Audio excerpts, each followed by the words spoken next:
I need to pay for this shit. That's what she said. All right, let's do this. Here we go. You know it'll be better if you pay. All right, here we go. Welcome to P3 Radio. The monkey only dances as good as the guy grinding the organ handle. Demolition! We're coming for you, baby! That was my moment of I carried a watermelon. And if you're going to call me back tomorrow, whatever, You better believe I took my turn a little bit. What? Cool story, bro. PG3 Radio. Nope. Here's your host, Josh Riley. Ladies and gentlemen, next up we have crying little blind children. Richard Mullican. I don't know. Is this making any sense to anybody out there? It's showtime! It's showtime! It's showtime! Hello, everyone, and welcome once again to another episode of P3 Radio. I'm Richard Mullican, joined by my co-host and best friend, Josh Briley. Say hey, Josh. Are you ready to get extreme? Richard? Yeah, I guess so. I mean, I'm here. Well, that's good, because our guest, you're going to have to. We got Mikey Whipwreck. Yes, we got Triple Crown winner for ECW, Mikey Whipwreck. He's going to be joining us here in a minute, talking ECW, his time in WCW, and a whole lot of other things. And we will have that interview with Mikey Whipwreck right after these words from... Who are we going with? Score Big is the leading online marketplace for tickets to sports, concerts, theater, and family events. Score Big allows you to purchase last-minute tickets to sold-out events. Also, the latest on sales of popular artists, teams, and productions. They'll get you in. They safeguard your transaction with a 100% money-back guarantee under a secure checkout with interactive seat maps to guide your purchase. And whether it's an Atlanta Braves game, Metallica concert, or a WWE event, they've got you covered. Book your seats now at tinyurl.com/P3events. That's tinyurl.com/P3events. He speaks fluent Klingon. Backwards. The best story he's ever told was to himself. Of the two women he slept with in his life, one fell asleep. The other thought he was someone else. Dogs take him for walks. He is the world's most semi-interesting man. I don't often smoke, but when I do, I only choose Vista Vapors. Visit them today at tinyurl.com/P3Vista. Keep it flavorful, my friends.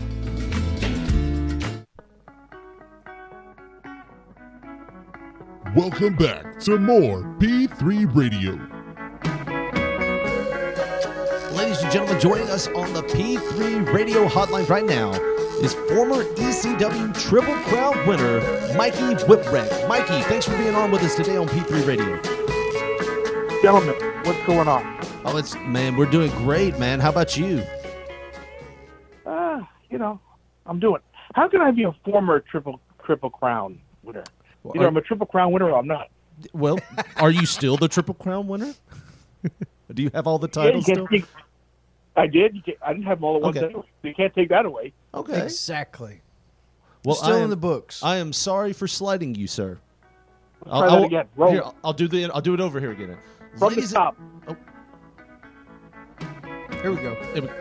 Ladies and gentlemen, joining us on the P3 hotline right now, ECW Triple Crown winner, Mikey Whipwreck. Mikey, thanks for being on the show today.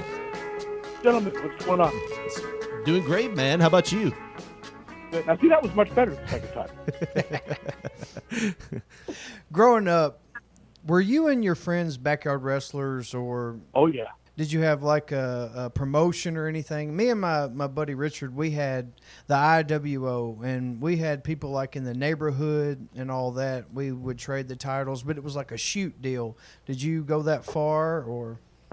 We had a promotion. It was the HWA. It was the Holbrook Wrestling Alliance, which is a town by where I grew up. And then it progressed then when we actually started running real shows out of school going. And we got a little warehouse going. So then HWA became the Hardcore Wrestling Alliance, because that was, the hardcore was back in thing in the mid to late 90s. So when we started working our promotion a little bit more, instead of doing like just shoot matches and stuff, we had this title that we called the Eastport Championship, and it was like a joke title. Eastport was not a great part of town, and the joke was if you won the title, you had to live there. So the angle was if you won the title, you had to live there. So we were doing like South Park, trying to bat yourself out because you don't want to play baseball anymore. So the people every day would try to lose the title, and it was fun, man. We had a ladder match one time, and the belt just hung there, and we stood there and looked at each other. Nice. That's funny. Yeah, no, when I was doing the backyard stuff, we didn't have all the it was the tables and stuff, really. And that was became a little bit later. Right. But because we're talking late 80s, early 90s, before the table was in vogue. Right. Did y'all record anything, or was it just happening? Oh, yeah. Oh, we recorded. Maybe one day I'll put out like a Mikey before they were Stars DVD. Best of the Backyard, HWA. Did anybody else that was in the Backyard Corporation, did anybody else make it into wrestling? Paul Loria, he had basically all of them did in the indie scene in Long Island. Nice. But Paul Loria, he did a thing with me in ECW for a bit, and Storm and Norman did, and all those guys, they did all right. I remember the giant Paul Loria. He was the giant. I loved that gimmick. He would come out and had the leather jacket. He was your classic prick, He was, which is I wouldn't say it's a takeoff on his real life persona, right? But he was the most outgoing, friendly of the group, of our little clique we had. But he was always he always had that, the little ego, right? So it kind of went really good. His head was as big as his 5'4" frame at point. But, Did you go to wrestling school, or was it just on the job training? Pretty much on the job, because when I was breaking in my friends, being 5'9", 160 pounds, right? There was no chance in hell of me being any type of pro wrestler. So they let me come down while my buddy was training, because he joined the gym.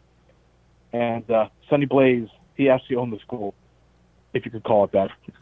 And he would let me, train for free if I'd clean the gym and things like that. So kind of broke in that way. And then he rented the ring to ECW, and I was doing the ring crew on it, and that's just kind of how it started from there. Right. So it was really on the job, because Sonny he did a couple of job matches for the WWF, in the early 90s. Yeah, I remember that. He taught us work the left and say hi to everybody in the locker room, but didn't really teach us much. Yeah. Well, it was funny though. He wanted to get into ECW, so like 97, 98, I guess, when I was working at the ECW school training people. After I was basically retrained, he called the school and wanted to get in ECW. He's like, oh, I've been out of the game for a little bit. He goes, oh, that's cool. We'll have Mikey train you. So it was, he never called back. Damn. Yeah, it was kind of a nice little shot there. Right. Hey, karma works, man. Yeah. I heard a story. I read Mick Foley's book when I was in high school, and you were all over his first book in the ECW chapter. And he talked about in that book that you were part of the ring crew, and one day Paulie saw you doing these corner backflips and was just like, wow, I could do something with this kid, and pulled you in. Is that story accurate, or how did you kind of get your start in ECW? That's pretty much accurate. That was it. I did, here's a good story. I've told a couple of times, but I was doing the ring crew, and, the story you just told, and Paulie says to me, hey, do you want to wrestle? I go, okay. He goes, what's your name? I'm like, John. He's like, what's your middle name? I'm like, Michael. Oh, okay. And walked away. Now, I had no gear, nothing.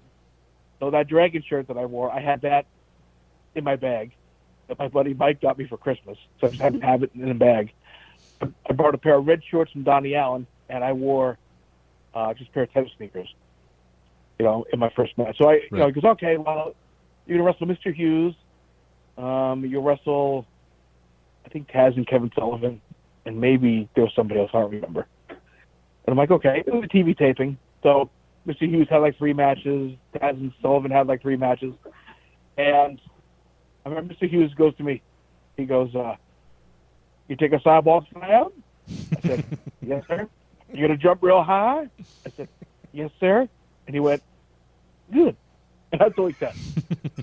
So I remember sitting there, I'm nervous, and I'm pacing back and forth. And I didn't know they had like a lineup posted on the wall. I didn't know this. You know, studying places is great teaching. You know, I didn't know anything, right? So I'm just sitting there waiting, you know, and I hear, okay, Mikey Whipwreck, go to the ring. And I just sit there. Mikey Whipwreck, go to the ring. And I'm looking around for this guy, Mikey, right? Well, Paul Lee, if you've ever been to the ECW arena, it had stairs up to the big stage where the hard camera was.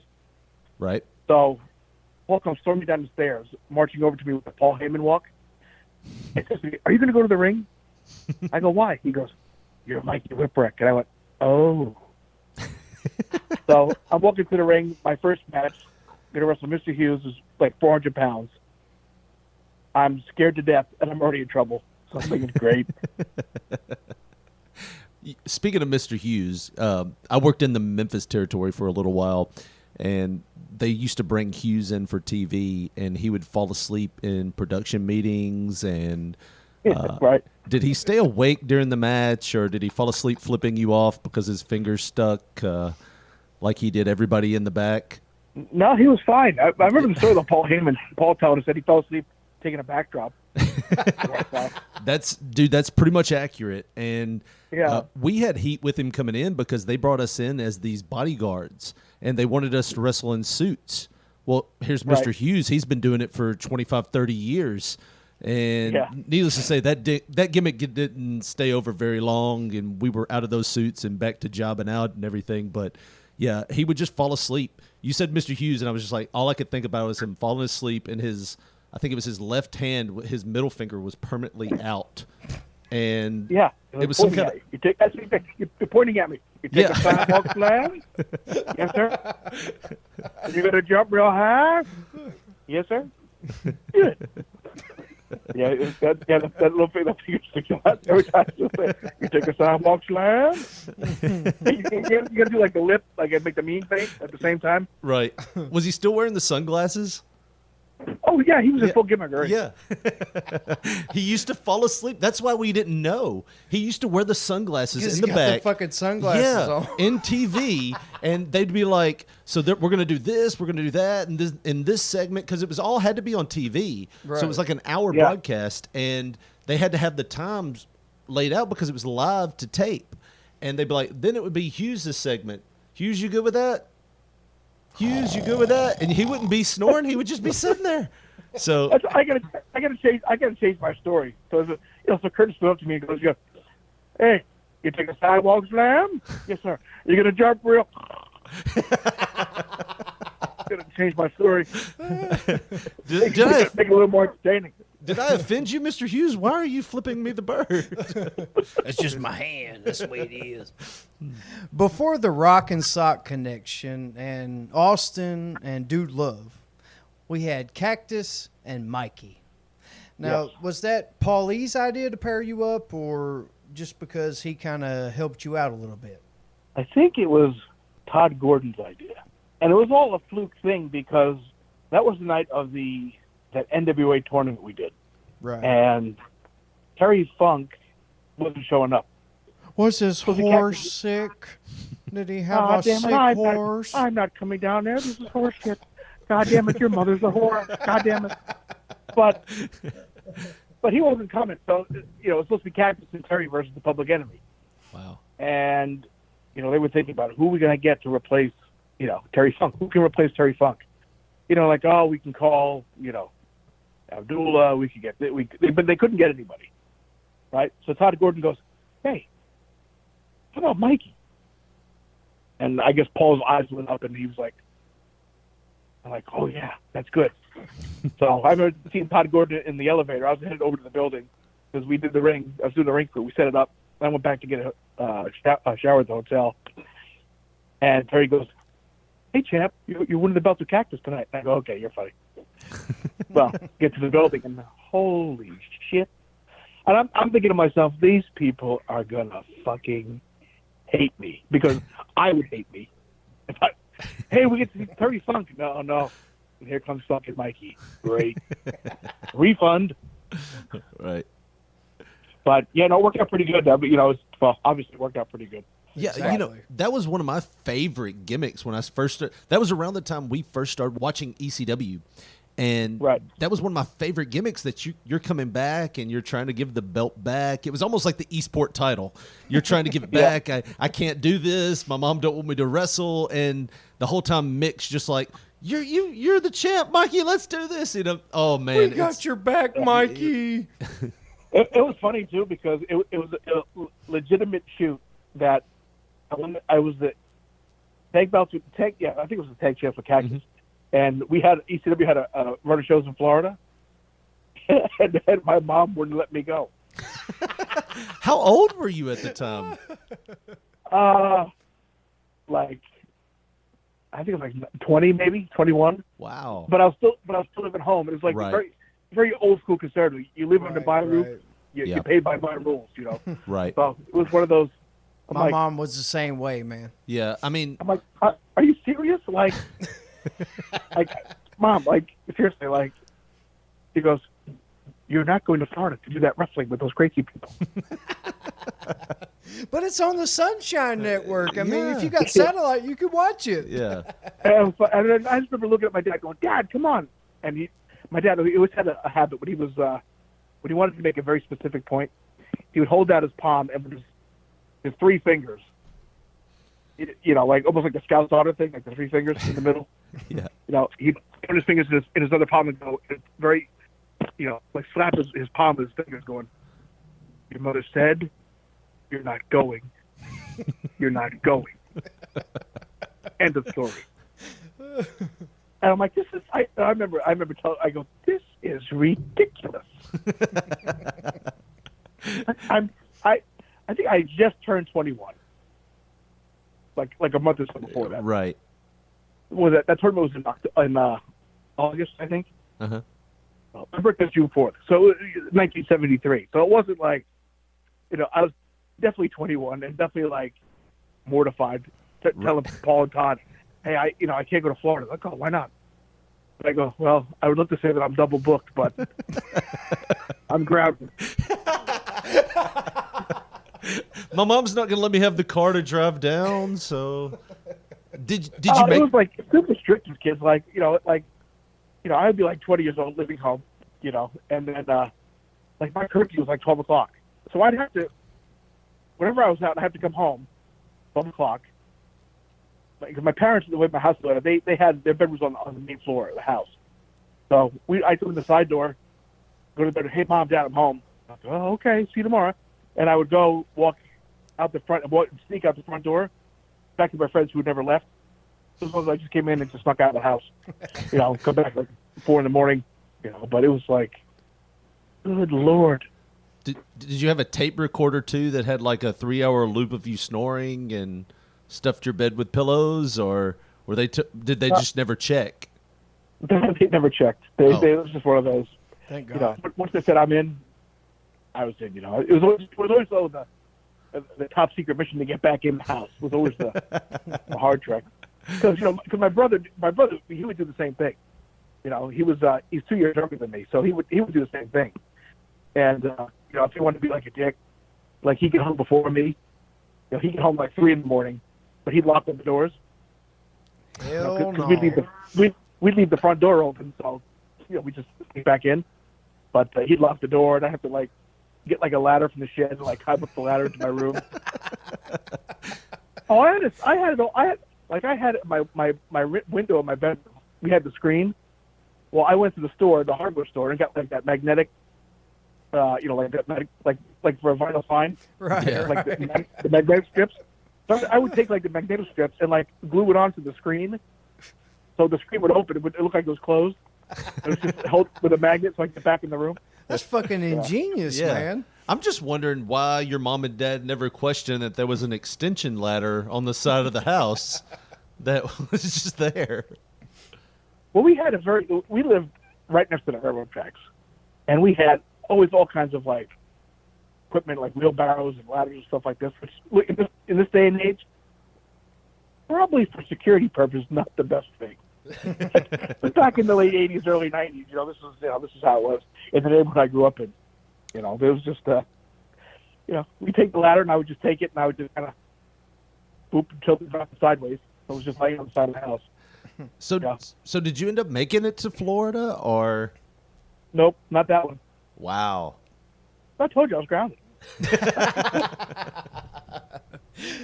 How soon before your actual match with the Sandman did you know that you'd be winning the world title?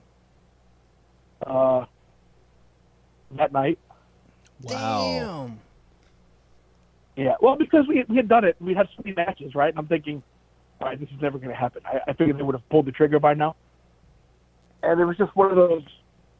And the night before, I'll never forget, I wrestled Stevie Richards, and he beat me clean in the middle. Right. And I remember going, well, so much for that. I'm going, because at that point, Stevie never beat anybody, let alone be able to clean in the middle. You know what I mean? Right. I'm going, well, I really fucked up and he's pissed at me. Or he just changed his mind. So, come to the next day at the arena, Paul's like, he's all like excited, like talking to me and like this. And I'm just like, yeah, okay. I thought what I thought was happening for months is obviously not happening. So he's like, what's the matter? I go, just kind of, he goes, oh, well, we're putting the belt on you tonight. I go, yeah, okay. Oh, seriously?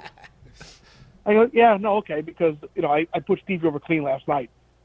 He's like, yeah, I know. That's to throw people off. I go, oh, okay. It worked on you, too. It worked on me. It's like the biggest mark I've ever won. I said, why? He goes, because if you lose to Stevie, who doesn't beat anybody, they're not going to think you're going to win tonight. They're going to think, right? Because it was all the smarts back then. He says, well, they'll think that's it. I said, especially if we tease like we're going to the Sandman Steve Austin feud, they'll think you're just, that's it. I said, okay, right, which made sense. Yeah, I mean, I'm still utterly confused, but I tell you what, if you look at it from like an outsider's point of view, like we're looking at it, that's ingenious, because how many times do they build up this guy and build up this guy? You can see it now with Roman Reigns. They build up a guy, like Bill Goldberg type style, and then they put the belt on him, and you're like, well, that's anticlimactic. Paul Heyman, I mean, he gets credit, but he is probably one of the best minds in the wrestling industry, bar none. Because just to say, hey, this guy, we're going to put him over as our champ, we're going to let him lose tonight cleanly to a guy that rarely ever wins. That's ingenious. Yeah. That's ingenious. It was. I didn't get it at the time, but it makes perfect sense. I'm going, yeah, that's actually okay. I get it. The crowd it's the little stuff like that Paul did that he doesn't get credit for. You know what I mean? Yeah. All you ever hear about now is, oh, he owes me money. It's like 20-something years later, get over it. Right. My question was, I always watched that Sandman, he always had the cane. That Sandman cane, was it as stiff as it looked on TV? Worse. Oh, worse? Oh, that thing was fucking brutal. Wow. Yeah, I mean, it was fucking stiff. That's all I'm gonna say. It had little like little bands on the stick. Right. And depending on how many bands he took off, it would loosen up a little bit. But it was still just shoot, strips of bamboo. Right. Just put together. I mean, it was, and he didn't pull no punches on that fucking thing. He was swinging for the fences all the time. So I want to imagine that when you took that long pause to think how stiff that cane shot was, it was like a Vietnam flashback, and there was that some folks bone, silver spoon in hand. Like in your mind, that was what was going on, and you were like, yeah, it was stiff. Yeah, that motherfucker was stiff. Yeah. It was fucking brutal, that thing. And there are many times that thing he hit me from the back. He would like wrap around the back of my head, hit me in the face, and then almost hit me in like the other ear. I mean, that's just. Yeah, I did. As I'm thinking about this chase out. I'm just picturing and going back to those moments of just. Oh, that's great. Even though I gotta hold on, excuse me, while I go put on the greatest hits of the Vietnam War. Yeah, you got that 1,000-yard stare, and yeah, Sandman was brutal. I can still smell his menthol cigarettes and the pain in my face as he hit drank me with Miller a Lite beer. Bullshit! It was Budweiser. I remember. And Camel, no filter, yo. Oh, that's awesome. I'll never forget. We were sitting there talking about a match, and it was the Sandman and me and Tajiri and everything else. And he's sitting there thinking. He goes, "Yo, I got it, Tajiri.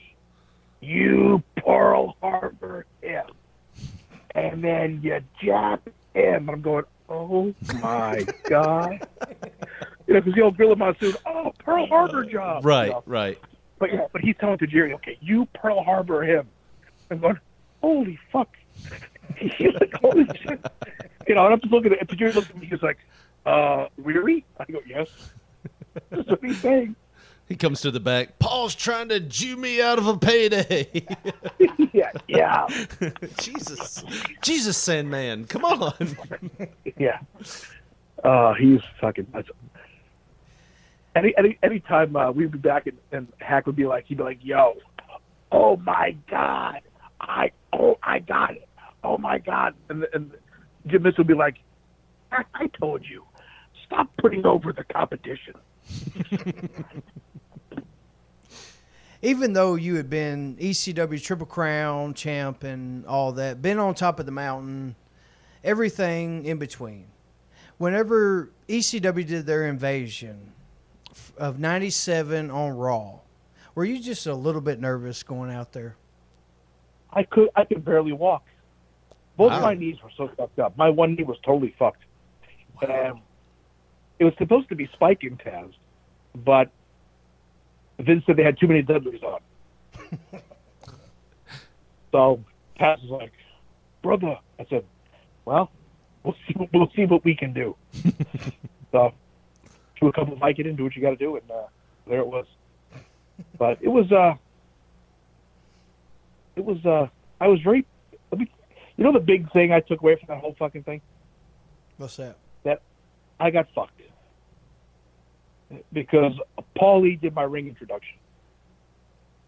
You have no idea how badly I wanted Howard Finkel to fucking announce my name. Right. I got fucking Paul doing it. I'm going, no. This is not right. This is not right. Ruined my experience because I didn't get to have Howard Finkel do it. Well, in hindsight, it would have made sense for Howard Finkel to do it since you guys were kind of the outsiders and nobody was supposed to know about you and what you were and who you were about. So, but yeah, I would hate that if I was, it's kind of like coming to Memphis and not have Lance Russell do your ring announcement.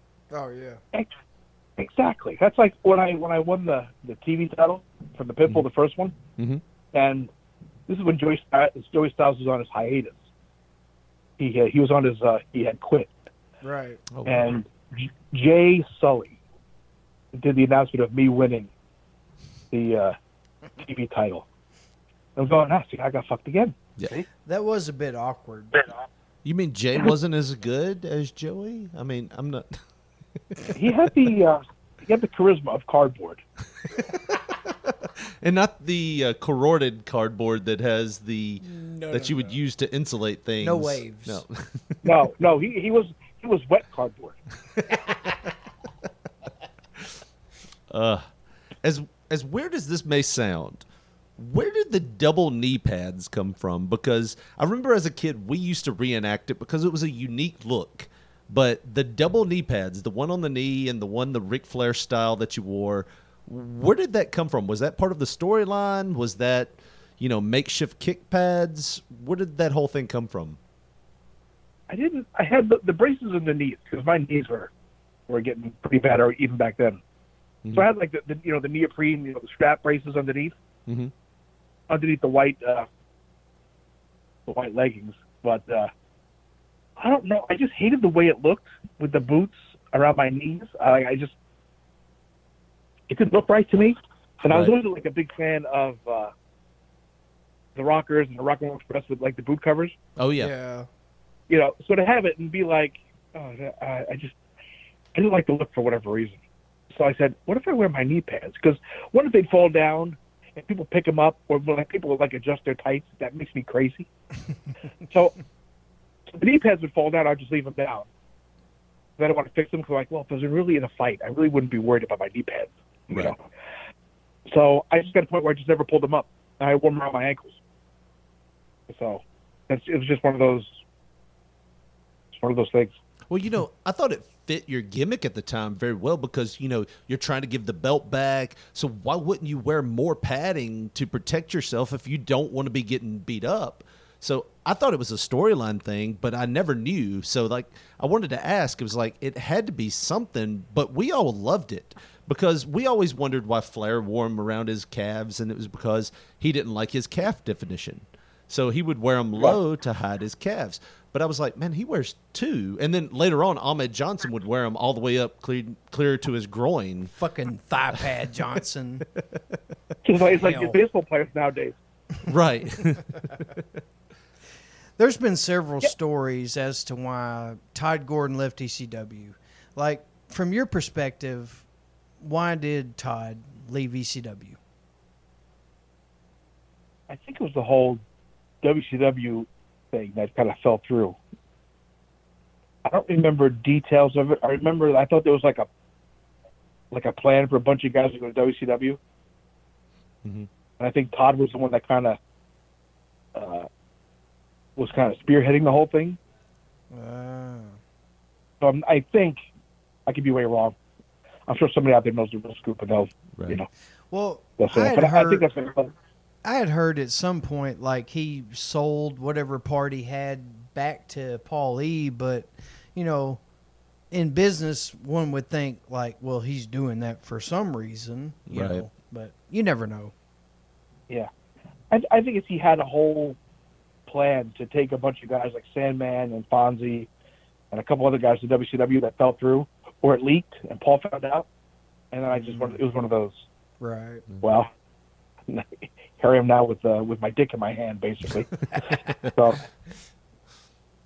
who contacted you and got you hired when you went to WCW?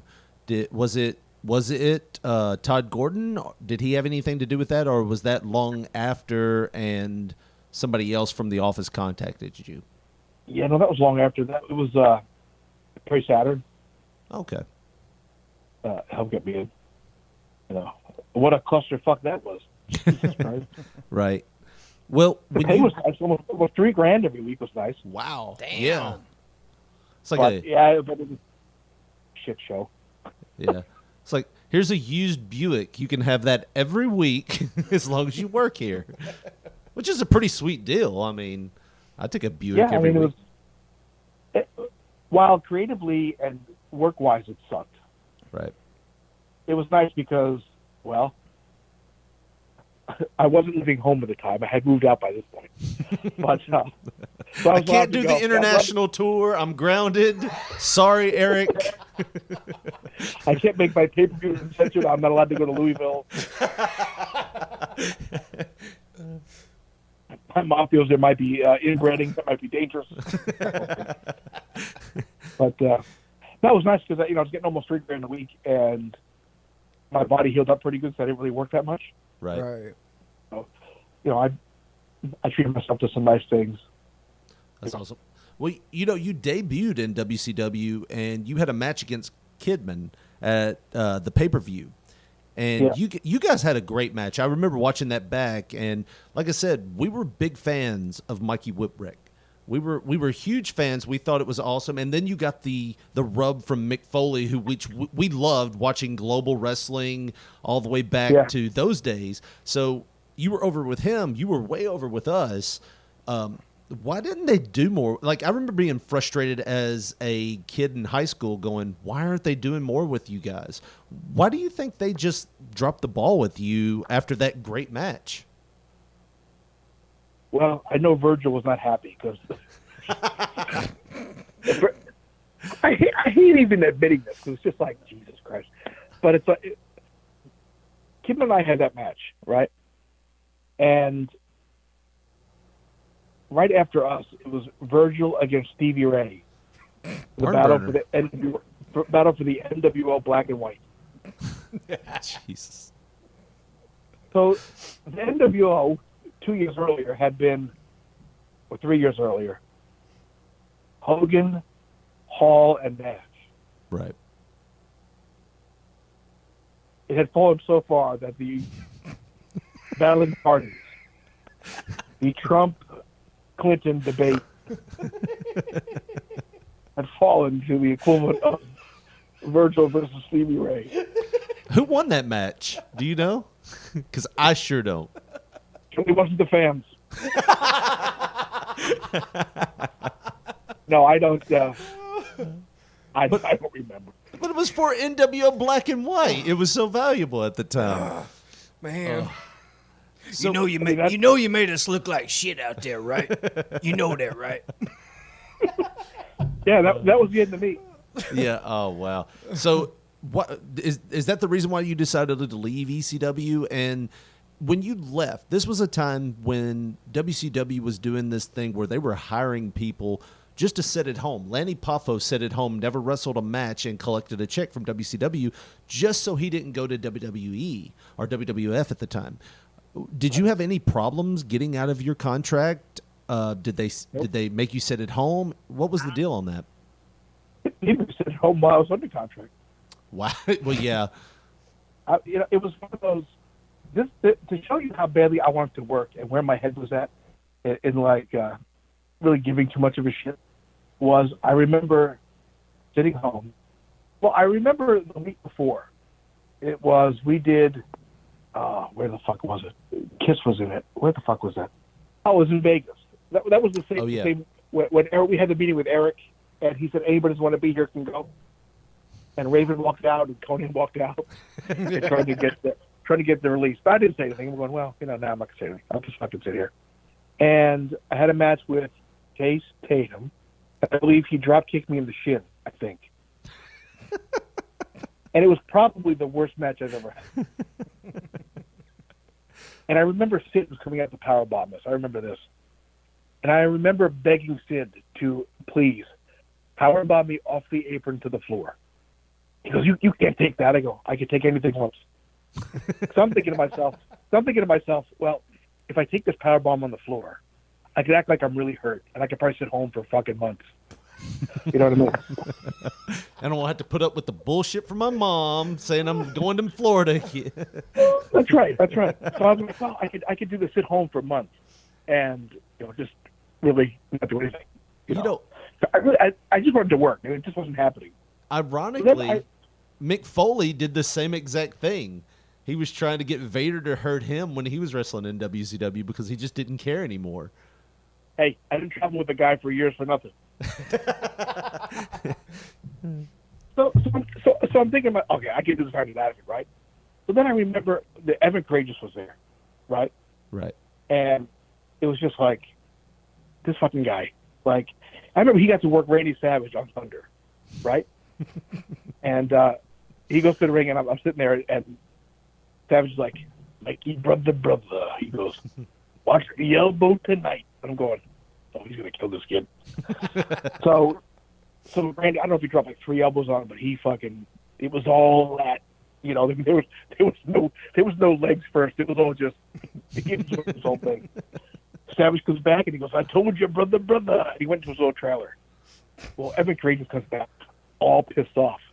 Where is he? I go, who? Savage. I go, he's in his room. I'm going to go fuck it. I go, if you know what's good for you, you're not going to say shit. You're going to go say thank you. And he goes, was everything okay? You're going to say yes. Oh, but I go, but I don't know whatever happened with it. But I remember that after that, being in Las Vegas, and after my lovely match with Chase Tatum, that was really ranked up there with the Shawn Michaels, Undertaker matches at Mania.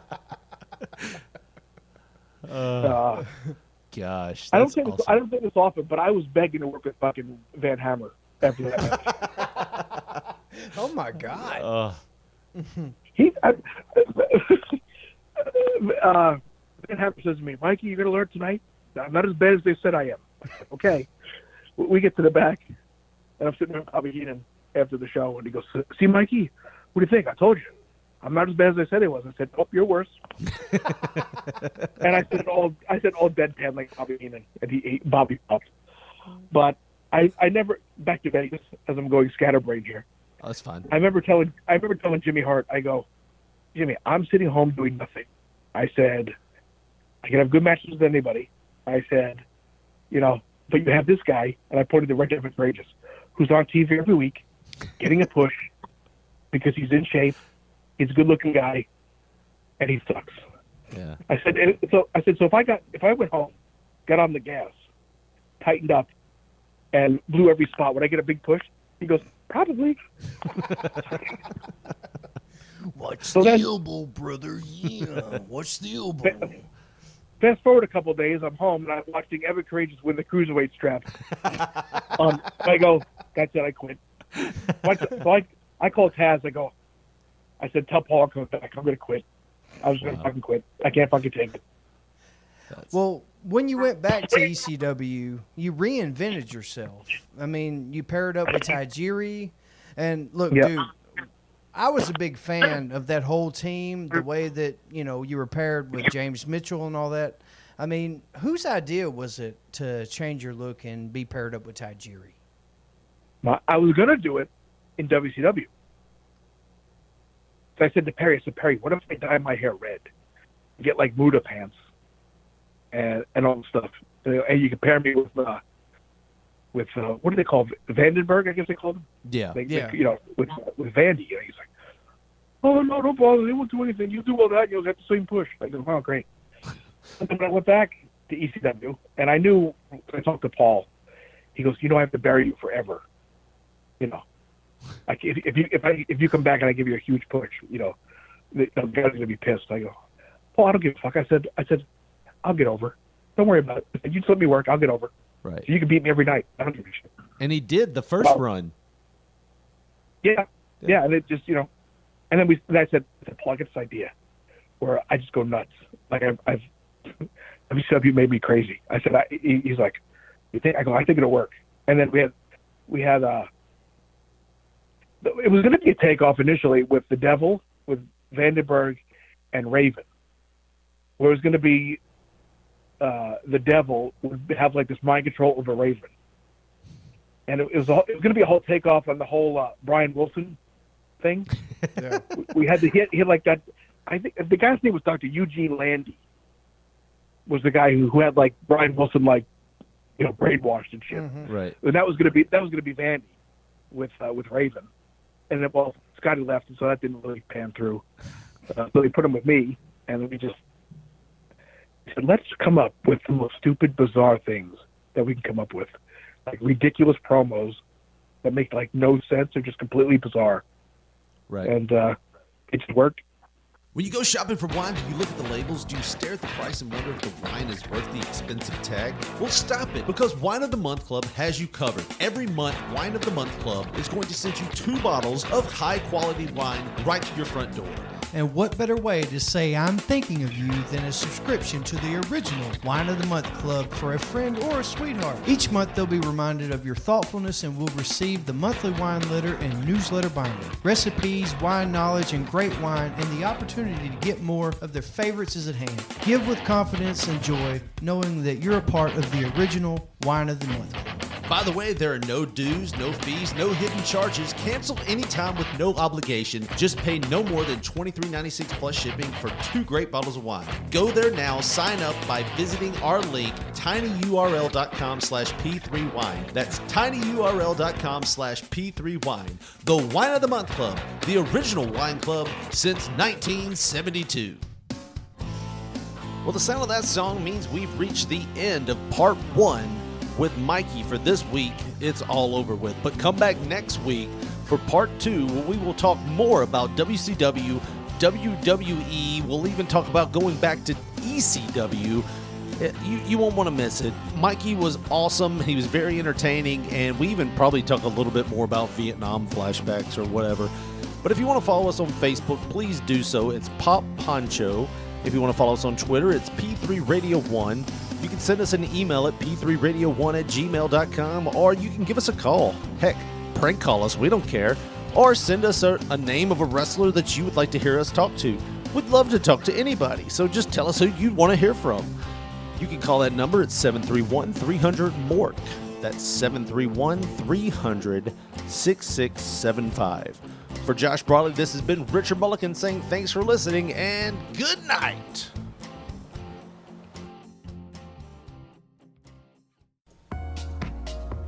Florida Ticket Station.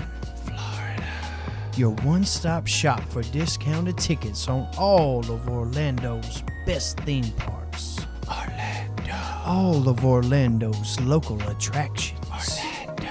All of Orlando's events. Fucking Orlando. All of Orlando's local attractions. Orlando. And so much more. Yeah. They offer affordable tickets to Disney World, Mickey Mouse, Universal Studios, Back to the Future, SeaWorld, Legoland, everything is awesome, Busch Gardens, I don't know what that is, and so much more. But seriously, Josh, they are licensed and insured with the state of Florida. So you can rest assured that your reservations are valid. Summer's coming and vacation time's right around the corner. So go to tinyurl.com/P3Florida and book your Orlando vacation today. tinyurl.com/P3Florida.